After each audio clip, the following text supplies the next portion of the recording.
अतिवृष्टीच्या संदर्भातली एक महत्त्वाची बातमी समोर येते आहे। राजू शेट्टी या शेतकरी नेत्यासोबतच माजी खासदारानं सरकारवर निशाणा साधलाय। सरकारनं शेतकऱ्यांना तुटपुंजी मदत दिली असं राजू शेट्टी म्हणतात।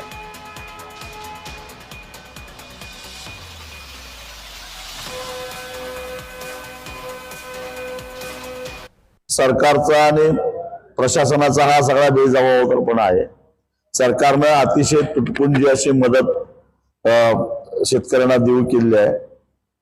केंद्र सरकारचा जो काही राष्ट्रीय आपत्ती निवारण निधी असतो त्या निधीत हजारो कोटी पडून आहेत, पण त्या निधीतून पैसा मागणीसाठी राज्य सरकारचा प्रस्तावच गेलेला नाही असं केंद्रीय कृषी मंत्री संसदेमध्ये सांगत असतील तर हे सरकार कसं बेजबाबदार वागतं याचं एक उत्तम उदाहरण आहे।